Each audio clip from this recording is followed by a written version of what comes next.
Di kalangan umat Islam, nama Kiai Haji Hasan Asy'ari atau yang lebih populer dikenal sebagai Mbah Mangli cukup familiar dengan ketokohannya. Ulama karismatik di bawah lereng Gunung Andong. Pendiri pondok pesantren Mangli ini sudah meninggal sejak 2007 silam. Semasa hidup perjalanan Islam di Nusantara tak lepas dari pengaruhnya.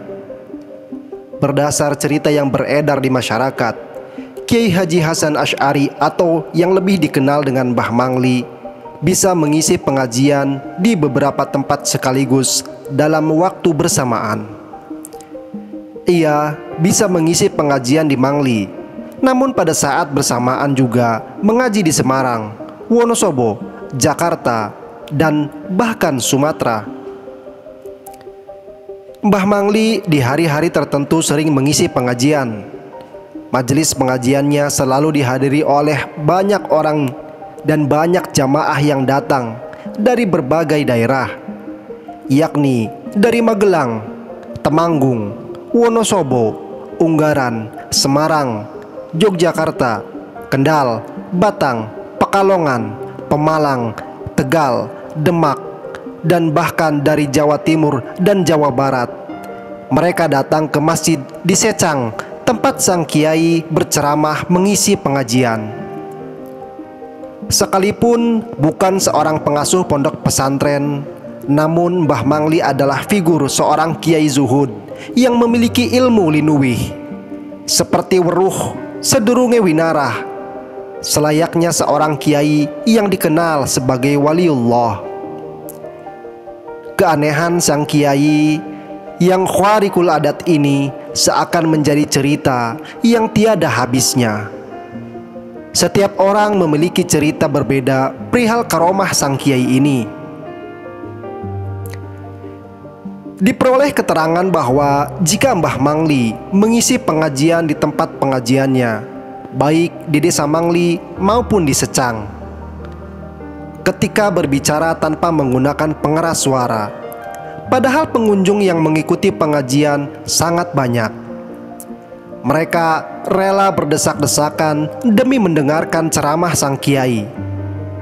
Namun anehnya, meskipun sang kiai tidak menggunakan speaker dan meskipun jamaah mendengarkan dari tempat yang cukup jauh, mereka tetap mendengar suara kiai dengan jelas. Dan itu diketahui secara umum oleh para hadirin yang dengan setia mendengarkan ceramah Mbah Mangli. Persoalan yang dibicarakan pun bermacam-macam. Di samping kajian-kajian agama, terkadang sang kiai juga membahas persoalan politik yang ketika itu tabu dibicarakan. Mbah Mangli dengan suara lantang menyuarakan ketidakadilan yang terjadi, seakan bicara bebas, tidak peduli dengan intel penguasa. Demikian pula Mbah Mangli dikenal sebagai seorang yang memiliki kemampuan yang sangat tinggi. Misalnya, dia dapat mengetahui siapa tamu yang akan datang beserta maksud dan tujuan si tamu. Seorang tamu yang datang dari Klaten misalnya pernah berkunjung sekedar untuk meminta jeruk milik Mbah Mangli. Tanpa maksud lain, begitu sang tamu sampai di kediaman Mbah Mangli, segera Mbah Mangli memetik buah jeruk yang ada di pekarangannya dan memberikan kepada tamu yang datang dari Klaten tersebut, sebelum sang tamu mengutarakan maksud kedatangannya.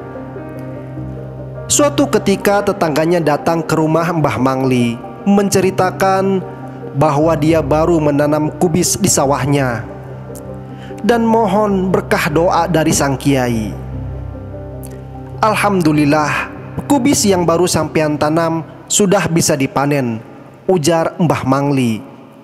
Karuan saja, si tetangga tak percaya. Bagaimana mungkin?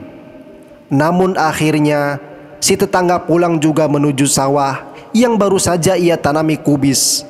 Dan begitu sampai di sawah, terkejutlah ia dengan apa yang dilihatnya.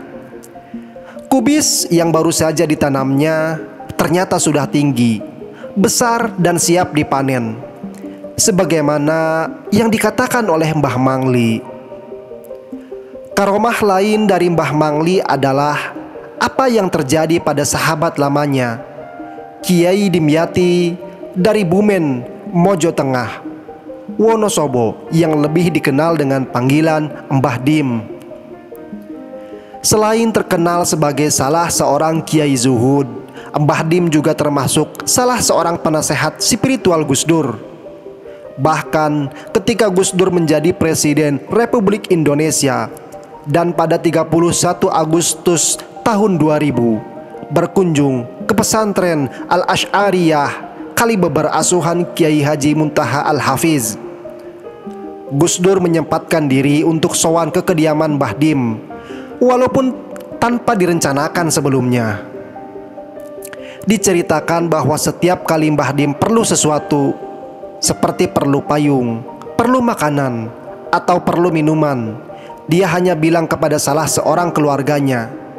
Ternyata tanpa berselang lama, keperluan-keperluan tersebut sudah ada di rumahnya. Dan konon, yang membawa kebutuhan-kebutuhan Mbah Dim adalah Mbah Mangli. Padahal jarak antara Magelang dan Wonosobo jelas cukup jauh. Bukan hanya itu, kisah-kisah senada juga sering didengar secara luas oleh masyarakat mengenai karomah Mbah Mangli. Ketika dia wafat, ribuan pelayat datang dari berbagai penjuru kota hanya sekedar untuk menghormati kepergian sang kiai yang dikenal sebagai wali tersebut. Berbagai karomah kiai sering terjadi seiring dengan tingkat kemampuan hubungan transendental yang bersangkutan dengan sang kholik. Demikian pula kekeramatan Mbah Mangli yang memang sudah dikenal secara luas oleh masyarakat. Kemampuan melihat sesuatu yang belum terjadi seakan menjadi trademark bagi Mbah Mangli. Faktor-faktor supranatural yang dimiliki sang kiai membuat para pengikutnya mengikuti petunjuk-petunjuk keagamaan yang diberikan sang kiai dengan penuh keikhlasan dan kekaguman. Sekian kisah dan karomah dari Mbah Mangli. Wallahu alam.